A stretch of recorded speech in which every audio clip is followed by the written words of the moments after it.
بسم اللہ الرحمن الرحیم۔ السلام علیکم۔ اگر آپ کو حسد یعنی جیلسی محسوس ہوتی ہے تو یہ احساس برا نہیں ہے بلکہ آگاہی دینے والا ہے۔ آپ کے اندر چھپی ہوئی کسی نامکمل خواہش کی نشاندہی کرتا ہے۔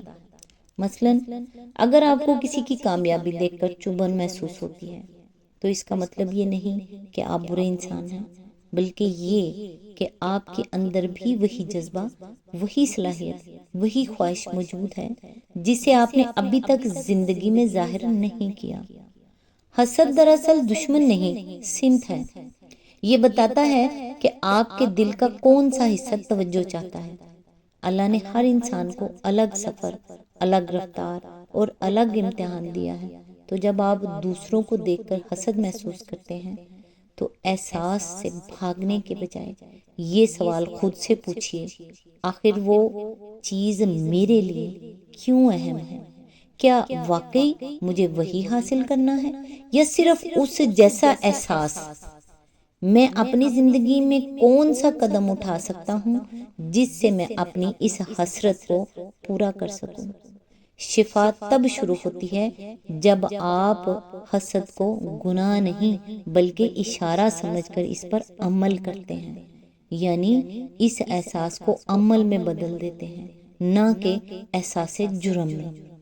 اللہ تعالیٰ سے دعا ہے، اے میرے پروردگار، ہر اس فرد کو زندگی میں آسانیاں اور راحتیں عطا فرما جو اپنے حالات کسی کو بتانے سے قاصر ہے۔ اے میرے پروردگار، تو ہر انسان کی روح کے اندر چھپی ہوئی اذیتوں سے بھرپور واقف ہے۔ اے پروردگار، تو ہر پریشان حال پر اپنی خاص رحمتوں اور برکتوں کا ایسا نزول فرما جو اس کے بے سکون دل کو اطمینان اور یقین سے لبالب بھر دے۔ آمین یا رب العالمین۔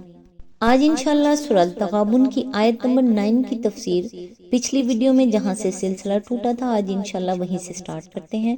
اعوذ باللہ من الشیطان الرجیم، بسم اللہ الرحمن الرحیم۔ اسی طرح مسند احمد میں حضرت جابر بن عبداللہ کی روایت ہے کہ حضور صلی اللہ علیہ وآلہ وسلم نے فرمایا، کوئی جنتی جنت میں اور کوئی دوزخی دوزخ میں اس وقت تک نہ جا سکے گا جب تک کہ اس ظلم کا بدلہ نہ چکا دیا جائے جو اس نے کسی پر کیا ہو، حتیٰ کہ ایک تھپڑ کا بدلہ بھی دینا ہوگا۔ ہم نے عرض کیا کہ یہ بدلہ کیسے دیا جائے گا جبکہ قیامت میں ہم ننگے بچے ہوں گے؟ فرمایا، اپنے اعمال کی نیکیوں اور بدیوں سے بدلہ چکانا ہوگا۔ مسلم اور مسند احمد میں حضرت ابو ہریرہ کی روایت ہے کہ حضور صلی اللہ علیہ وآلہ وسلم نے ایک مرتبہ اپنی مجلس میں لوگوں سے پوچھا، جانتے ہو مفلس کون ہوتا ہے؟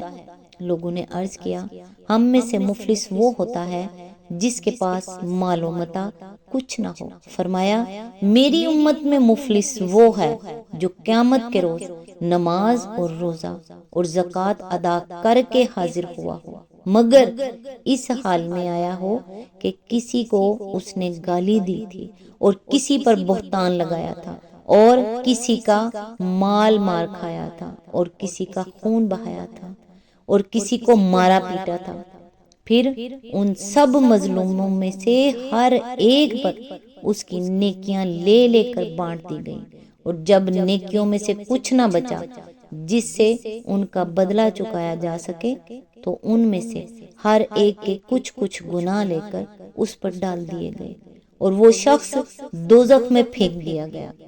ایک اور حدیث میں جسے مسلم اور ابو داؤد نے حضرت بریدہ سے نقل کیا ہے، حضور صلی اللہ علیہ وآلہ وسلم نے فرمایا کہ کسی مجاہد کے پیچھے اگر کسی شخص نے اس کی بیوی اور اس کے گھر والوں کے معاملے میں خیانت کی تو قیامت کے روز وہ اس مجاہد کے سامنے کھڑا کر دیا جائے گا اور اس کو کہا جائے گا کہ اس کی نیکیوں میں سے جو کچھ تو چاہے لے لے۔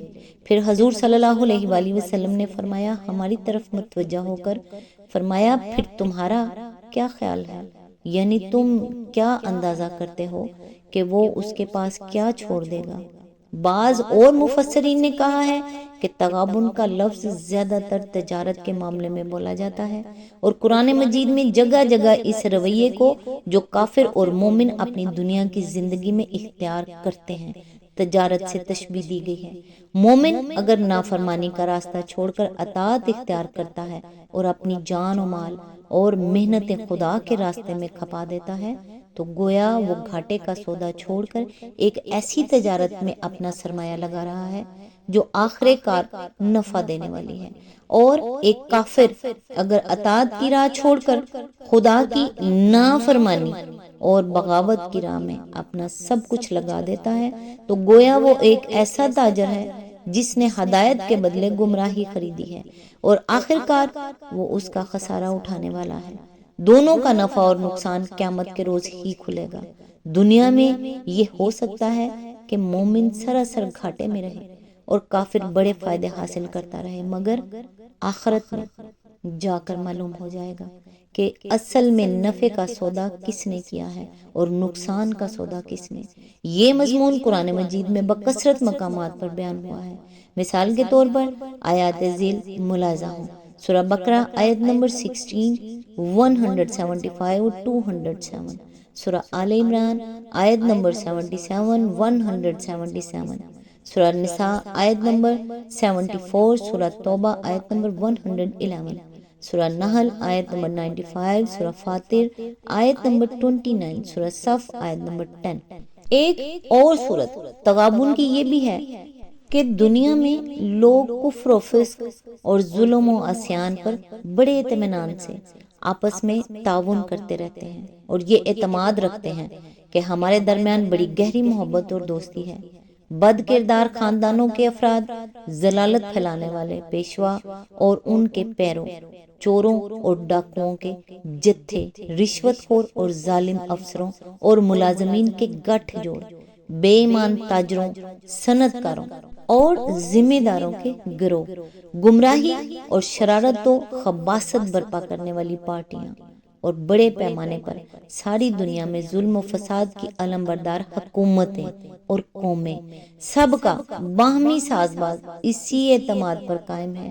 ان میں سے ہر ایک کے ساتھ تعلق رکھنے والے افراد اس گمان میں ہیں کہ ہم ایک دوسرے کے بڑے اچھے رفیق ہیں اور ہمارے درمیان بڑا کامیاب تعاون چل رہا ہے، مگر جب یہ لوگ آخرت میں پہنچیں گے تو ان پر یکا یک یہ بات کھلے گی کہ ہم سب نے بہت بڑا دھوکہ کھایا ہے۔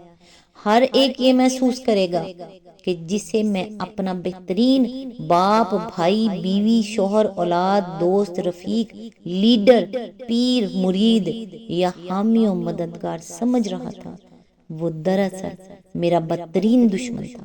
ہر رشتہ داری اور دوستی اور عقیدت و محبت عداوت میں تبدیل ہو جائے گی۔ سب ایک دوسرے کو گالیاں دیں گے، ایک دوسرے پر لعنت کریں گے اور ہر ایک یہ چاہے گا کہ اپنے جرائم کی زیادہ سے زیادہ ذمہ داری دوسرے پر ڈال کر اسے سخت سے سخت سزا دلوائے۔ یہ مضمون بھی قرآن میں جگہ جگہ بیان کیا گیا ہے، جس کے چند مثالیں حسب ذیل آیات میں دیکھی جا سکتی ہیں۔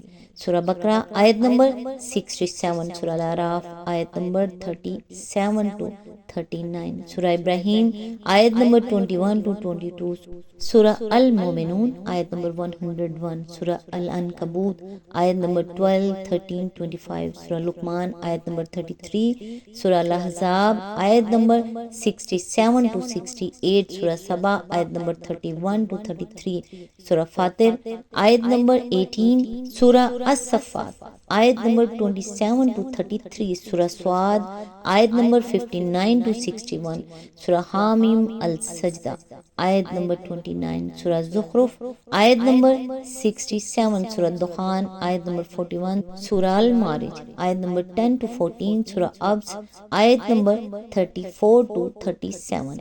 اسی آیت کے ضمن میں آگے فرمایا، اللہ پر ایمان لانے سے مراد محض یہ مان لینا نہیں ہے کہ اللہ موجود ہے، بلکہ اس طریقے سے ایمان لانا مراد ہے جس طرح اللہ نے خود اپنے رسول اور اپنی کتاب کے ذریعے سے بتایا ہے۔ اس ایمان میں ایمان بالرسالت اور ایمان بالکتاب آپ سے آپ شامل ہیں۔ اسی طرح نیک عمل سے مراد بھی ہر وہ عمل نہیں ہے جسے آدمی نے خود نیکی سمجھ کر یا انسانوں کے کسی خود ساختہ معیار اخلاق کی پیروی کرتے ہوئے اختیار کر لیا ہو، بلکہ اس سے مراد وہ عمل صالح ہے جو خدا کے بھیجے ہوئے قانون کے مطابق ہو۔ لہٰذا کسی کو یہ غلط فہمی نہیں ہونی چاہیے کہ رسول اور کتاب کے واسطے کے بغیر اللہ کو ماننے اور نیک عمل کرنے کے وہ نتائج ہیں جو آگے بیان ہو رہے ہیں۔ قرآن مجید کا جو شخص بھی سوچ سمجھ کر مطالعہ کرے گا اس سے یہ بات پوشیدہ نہیں رہے گی کہ قرآن کی روح سے اس طرح کے کسی ایمان کا نام ایمان باللہ اور کسی عمل کا نام عمل صالح سرے سے ہے ہی نہیں۔ یہ آیت یہاں مکمل ہوئی۔ نیکسٹ انشاءاللہ آیت نمبر 10 سے سٹارٹ کریں گے۔ تب تک کے لیے دعاؤں میں یاد رکھیے گا۔ اللہ حافظ۔